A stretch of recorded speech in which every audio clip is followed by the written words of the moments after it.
At precisely 4 a.m., the sprinkler stopped. By 4:15, the community pool was bone dry. By 6 a.m., a woman in a visor was banging on my gate, shrieking with a voice that could peel paint off a barn. "What have you done?" she screamed, her face turning an impressive shade of purple. I tipped my cowboy hat and said in the calmest voice I could muster, "You wanted to play hardball, Cheryl. Let's talk about irrigation rights. My name's Colton Briggs, fourth-generation rancher, proud owner of a 2,000-acre spread just outside of Wisteria Bluff, Texas. My land's been in the family longer than the HOA has been a twinkle in a control freak's eye. I keep to myself, raise cattle, fix fence lines, and occasionally make my own beef jerky that's won 3 county fair ribbons. Life was good until the subdivision came. A developer bought the land bordering mine and popped out 300 cookie-cutter homes overnight, complete with fountains, gazeos, and a hyper-aggressive HOA led by Cheryl Dunst. Cheryl was the kind of woman who would find a hummingbird for unauthorized hovering. She hated my quote-unquote unkempt pasture, my working tractors, and especially the fact that my land didn't answer to her iron-fisted rule. At first, she tried charm. She dropped off a pie and a brochure titled Joining the Wisteria Eche Family with a smile so fake it could have been sold at a dollar store. The pie was store-bought, by the way. I politely declined her generous offer to pay monthly fees for the privilege of being told what color to paint my 100-year-old barn. Then came the letters, official-looking documents demanding I remove unsightly fencing and non-decorative livestock. Non-decorative livestock, as if my prize-winning Angus cattle were lawn ornaments gone wrong. I ignored her passive-aggressive missives and continued about my business. That's when she went full HOA warfare mode. She filed a complaint with the county claiming my barn was an unlicensed structure despite it being older than her grandmother. She had her board vote to annex my driveway for community cohesion, whatever that meant. She even sent a landscaper onto my property to gently res-zone my wildflower patch while I was at the feed store. The man ran pretty fast for someone carrying pruning shears when he saw me coming. When I posted private ranch no HOA signs along my property line, she accused me of inciting unrest and creating a hostile environment for the aesthetic sensibilities of the community. She actually used those words in a certified letter. I framed it in my kitchen for entertainment value. Then she made her biggest mistake. She got the HOA to block my ranch repairs by filing an injunction, claiming my equipment was disrupting the aesthetic tranquility of the shared horizon line. A judge actually signed off on this nonsense, preventing me from fixing my irrigation system or repairing my fences. My cattle were getting out, my crops were dying, and I couldn't legally operate the machinery I needed to maintain my livelihood. But Cheryl and her band of suburban warriors forgot one crucial detail. They forgot who controlled the water. See, Wisteria Bluff's pristine lawns, pools, and tranquility ponds all ran off a shared aquifer. And that aquifer had a single major access valve located right in the middle of my land. My great-granddaddy had secured exclusive water rights to this aquifer back in 1923. The paperwork was ironclad, notarized, and filed with the state. Those rights had passed down through the generations like a family heirloom, and now they were mine. I called my lawyer, a sharp woman named Grace Holloway, who specialized in property law and had a particular distaste for HOA overreach. She confirmed what I already knew. I had complete control over that valve, and there wasn't a thing the HOA could do about it. So, at 3:59 a.m., on a Tuesday morning, I walked out to the pump house, turned the master valve to the closed position, and headed back to the house to brew some coffee. I wasn't denying them water, you understand? According to the carefully worded notice I posted on my gate, I was conducting pressure recalibration and sediment flushing for an indefinite duration. Maintenance, pure and simple. Within 24 hours, Wisteria Bluff looked like a failed SimCity experiment. Lawns that had been green enough to hurt your eyes turned brown and crispy. Bird baths cracked in the Texas heat. Sprinklers emitted soft, pathetic coughing noises like dying geese. The community's pride and joy, a fountain shaped like a dolphin, wheezed its last spray and fell silent. Cheryl showed up in person that evening, red-faced and sweating through her Wisteria Bluff community president polo shirt. She was waving her binder of bylaws like it could summon Fem. "You can't do this," she barked, her voice reaching a pitch that made my dogs whine. "This is illegal. This is extortion. This is domestic terrorism." "Ma'am," I said, sipping iced tea from a mason jar while sitting comfortably in my porch rocker. "You're on private property again. You trespass one more time. You'll need a canoe to get back home. Also, you might want to check your own bylaws about disrupting the aesthetic tranquility.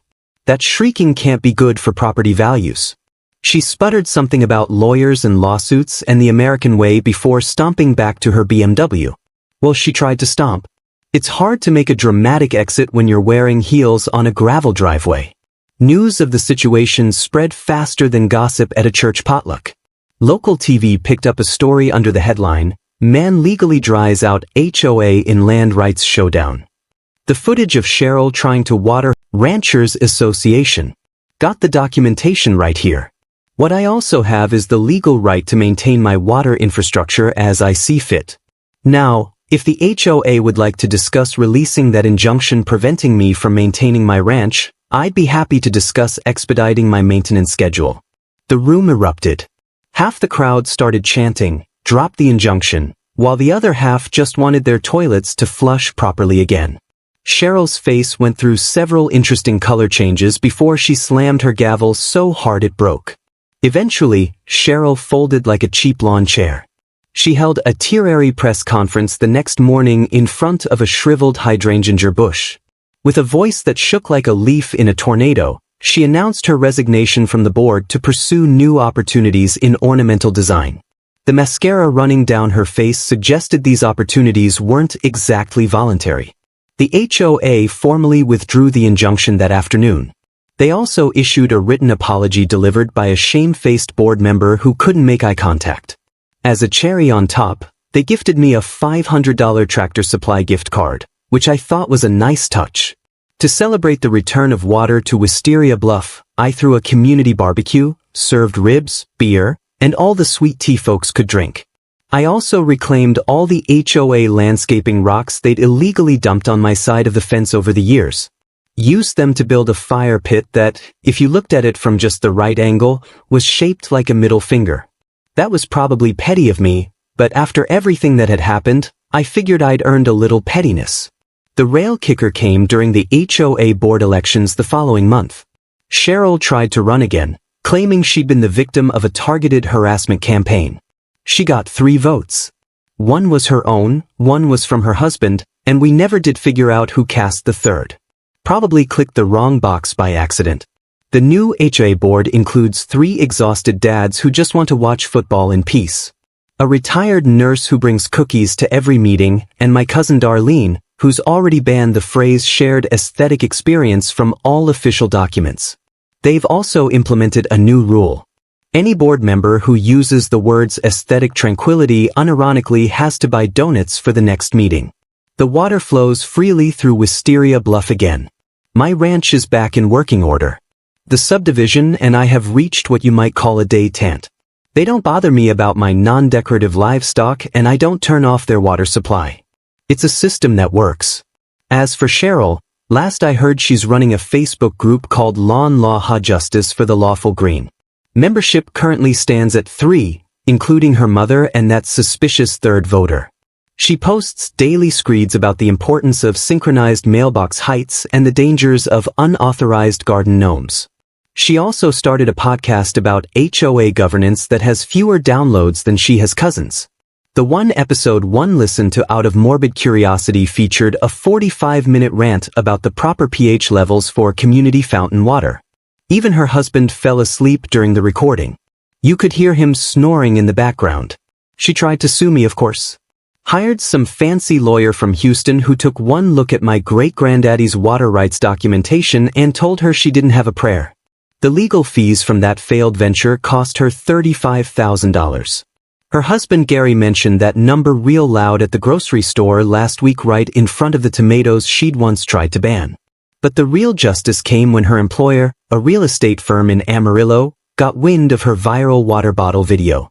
Turns out trying to water roses with Fiji water while screaming about domestic terrorism doesn't project the professional image they were going for. She was quietly let go to pursue other opportunities, which is corporate speak for don't let the door hit you on the way out. The final blow came when she was permanently banned from the Texas HOA Leadership Conference for creating a disturbance during a panel on community engagement. Apparently, she tried to stage a citizen's arrest of a speaker who suggested that HOS should focus on community building rather than enforcement. Security had to escort her out while she shouted about the sanctity of lawn height regulations.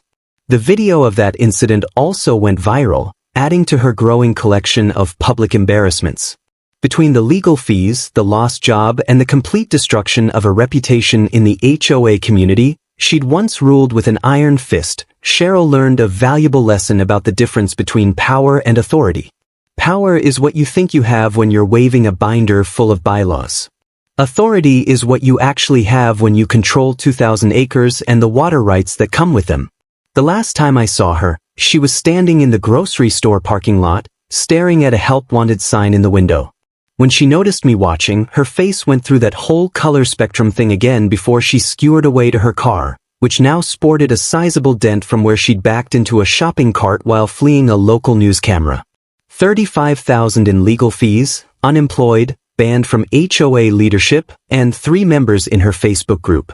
As I watched her drive away in her dented BMW, I couldn't help but think that maybe, just maybe, she should have just let me fix my fence.